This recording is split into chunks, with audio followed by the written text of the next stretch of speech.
शादी के 6 महीने बाद भी अपनी पत्नी के प्यार को तरस रहा था मयंक। वजह थी मयंक की साधारण सी छवि और साधारण सी नौकरी। कोई बनावट नहीं, संयम से काम लेने वाला। गुस्सा तो मयंक को आता ही नहीं था। अपनी प्राची को भी देखते ही पसंद कर लिया था मयंक ने। प्राची गेहुआ रंग, तीखे नैन नक्श के साथ भला की खूबसूरत थी। बस एक ही कमी थी उसमें कि वो खुद की तुलना हमेशा दूसरों से करती थी। इस शादी के लिए भी वो राजी नहीं थी, पर पिता की बीमारी और माँ के भारी भारी डायलॉग के सामने उसकी एक ना चली। वो किसी को बोल ही नहीं पाई कि उसे ये रिश्ता मंजूर नहीं, और ना ही उससे किसी ने कुछ पूछा, क्योंकि सभी जानते थे अल्हड़पने में प्राची गलत फैसला ही लेगी। फिर मयंक बहुत ही अच्छा और सुलझा हुआ लड़का था, तो चट मंगनी पट विवाह वाली बात हो गई। और हद तो तब हो गई जब प्राची की पक्की सहेली की शादी एक बहुत ही अमीर घर में तय हो गई। फिर तो प्राची के जलने की कोई हद ना रही। एक तो शादी के लिए किसी ने उससे कुछ पूछा नहीं, और शादी भी की तो एक मामूली सी नौकरी करने वाले से। प्राची की नज़र में अंदर ही अंदर घुट रही थी, और उसका सारा गुस्सा बाहर निकला। शादी की पहली रात को जब मयंक उसके पास गया तो वो फट पड़ी। खबरदार, जो मेरे करीब आए, क्या सोचकर तुमने मुझसे शादी की? पता नहीं मेरे पिताजी को तुम में क्या दिखा। मयंक बहुत ही शांति से उसकी बात सुन रहा था। तो क्या तुमसे पूछा नहीं किसी ने? अरे, मुझसे पूछते तो मना नहीं कर देती मैं। क्या तुम किसी और से? मयंक के शब्द बीच में ही रह जाते हैं। उसकी बात पर गुस्से से तमतमाती हुई बोलती है प्राची, बस तुम लड़कों की सोचना यहीं तक सीमित है। अरे, हम लड़कियों के कोई और अरमान नहीं हो सकते क्या? और कोई वजह नहीं हो सकती क्या? मयंक को अपनी कही बात पर पछतावा होता है। वो माफ़ी मांगता है और कहता है, मैं अपने शब्द वापस लेता हूँ। चलो बताओ, क्या बात है? बात है, जैसे जीवन साथी की मैंने कल्पना की थी तुम ऐसे नहीं हो। न रूप, न रंग, न पैसा। मैं नहीं मानती शादी को। मेरे करीब आने की कोशिश भी मत करना। ये बोल वो करवट बदल कर लेट जाती है और रोते रोते सो जाती है। पर मयंक की आंखों में नींद नहीं होती। पलंग के एक सिरहाने पर वो लेटा हुआ खुली आंखों से बस छत को देखता रहता है।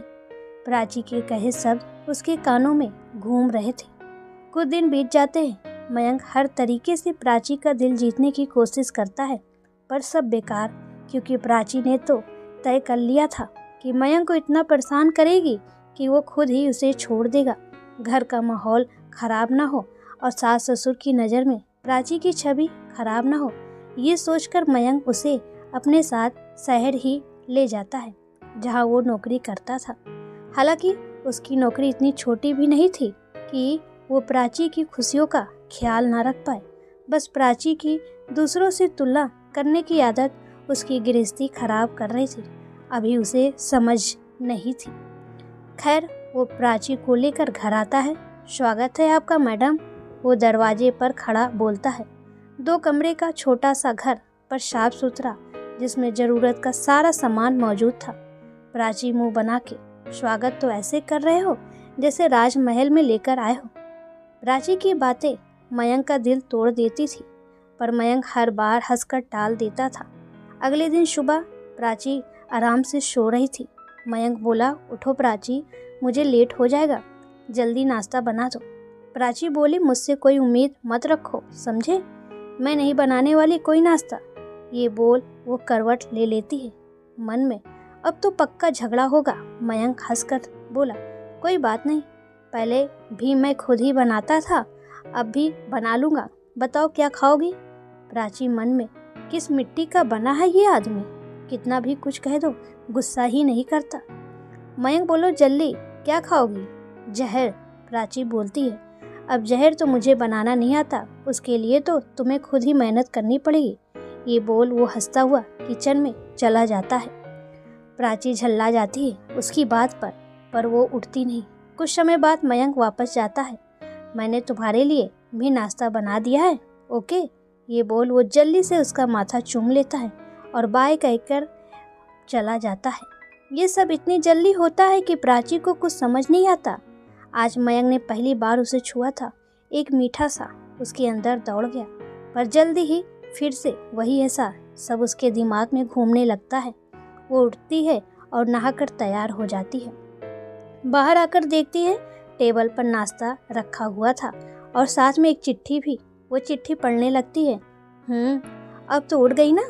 तुम्हारे तकिए के नीचे कुछ पैसे रखे हैं। घर पर बैठकर बोर होने की ज़रूरत नहीं है।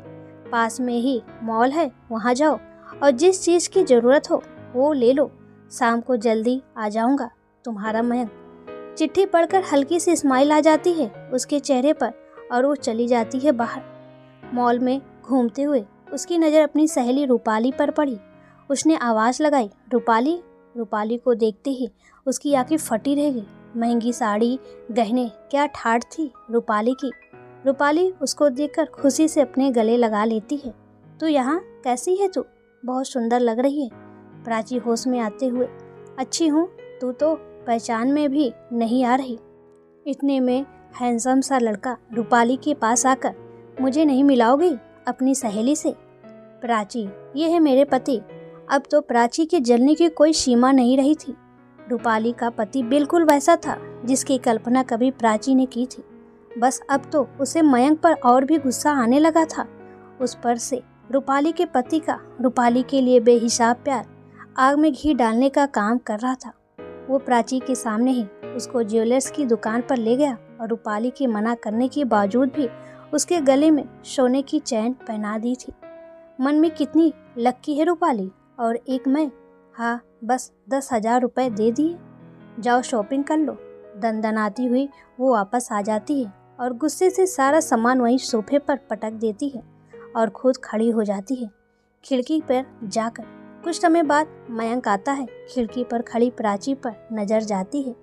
गुलाबी रंग की साड़ी में वो कहर ढा रही थी। दिल मचल उठा था मयंक का। वो धीरे से उसके पीछे जाता है और उसके बालों में गजरा लगाने लगता है। अचानक से हुई इस हरकत से प्राची संभल नहीं पाती। वो पीछे पलटती है तो मयंक को खुद के बेहद करीब पाती है। गजरा लगाकर मयंक उसको आईने के सामने ले जाता है और पूछता है, कैसा लगा? गुस्से से अपने बालों से गजरा निकाल वो कूड़े में फेंक देती है।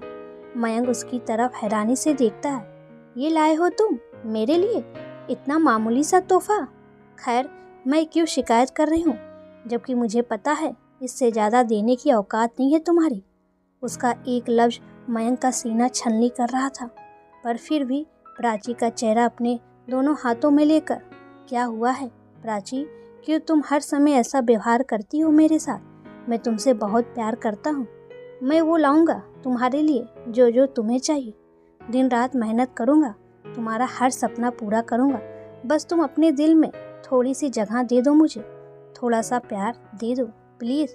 ये बोल वो प्राची को अपने सीने से लगा लेता है, पर प्राची उसको दूर धकेल देती है। नहीं चाहिए मुझे तुमसे कुछ भी।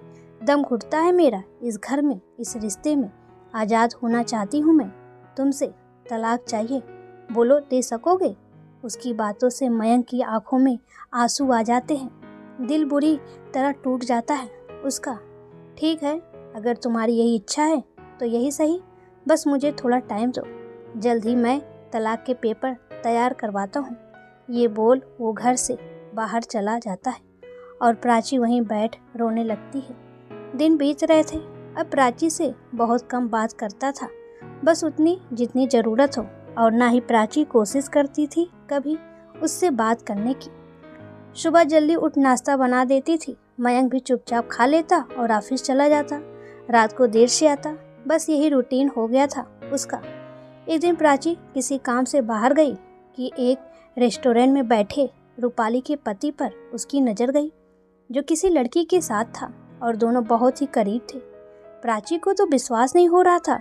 ये तो रूपाली के पति, ये ऐसे किसी के साथ? उसका दिमाग काम करना बंद कर देता है। वो उल्टे पैर वापस घर आ गई जाती है। रात को मयंक आता है तो देखता है कि आज प्राची खोई खोई सी है। बिस्तर पर भी वो करवटें बदलती रहती है। जब मयंक से रहा नहीं जाता तो वो पूछ ही बैठता है, क्या बात है, कोई परेशानी है? प्राची मन में, इन्हें कैसे पता कि मैं परेशान हूँ? मैं तो कभी कोई बात इनसे नहीं करती। नहीं, कोई बात नहीं है। ये पहली बार था जब प्राची ने मयंक की बात का सीधा जवाब दिया था। ये बोल वो करवट बदल लेती है और मयंक भी, पर दोनों की आंखों में नींद नहीं होती। अगली सुबह मयंक के ऑफिस जाने के बाद प्राची सोचती है एक बार रूपाली से बात की जाए। उसके पास उसके घर का पता था। वो वहाँ के लिए निकल जाती है।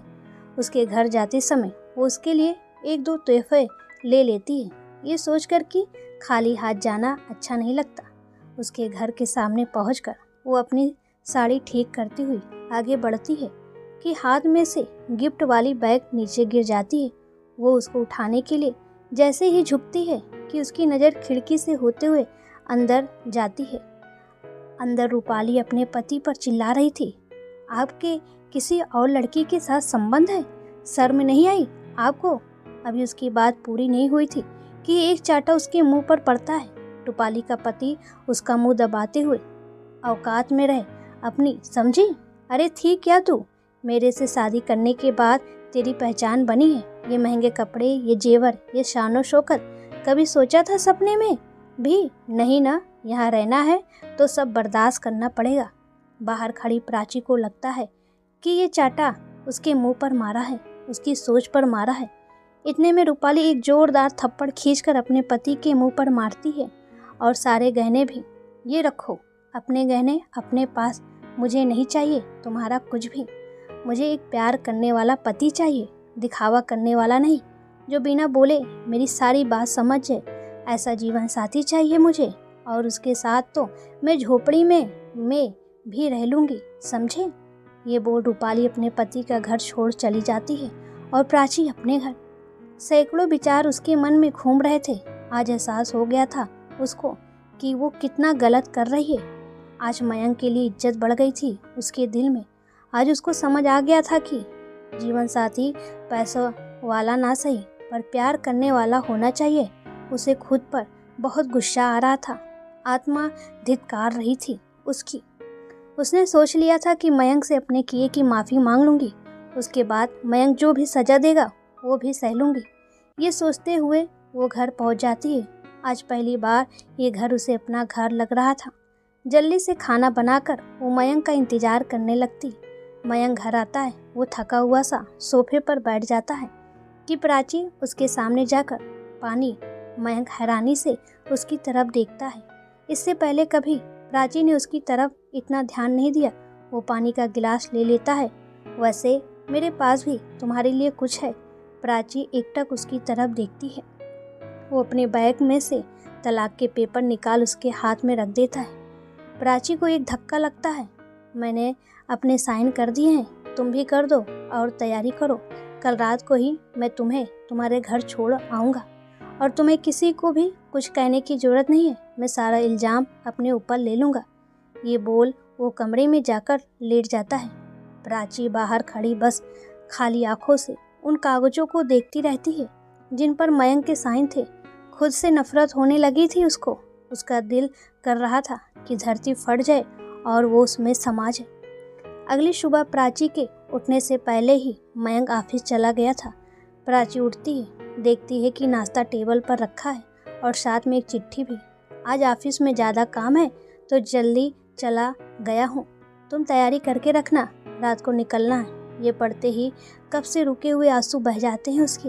रोते रोते वो बोलती है, कम से कम माफ़ी मांगने का मौका तो दे देती। पूरा दिन रोती रहती है वो, खाना भी नहीं खाती। बड़ी मुश्किल से वो अपना सामान पैक करती है। रात होती है।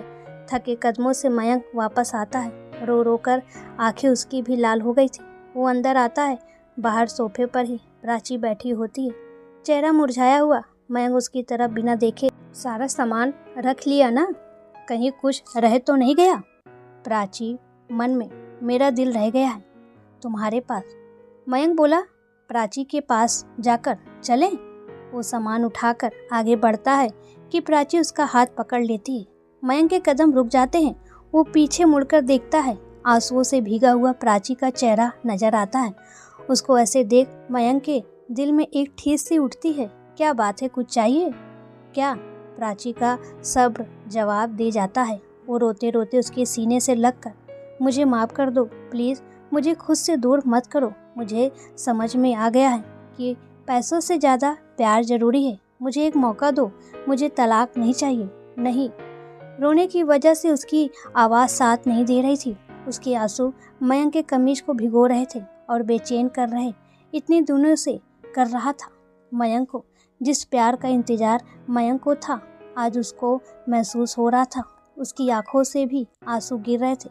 वो कसकर प्राची को अपने सीने से लगा लेता है और रोते हुए बोलता है, फिर से छोड़कर जाने की बात तो नहीं करोगी ना, वरना मैं मर।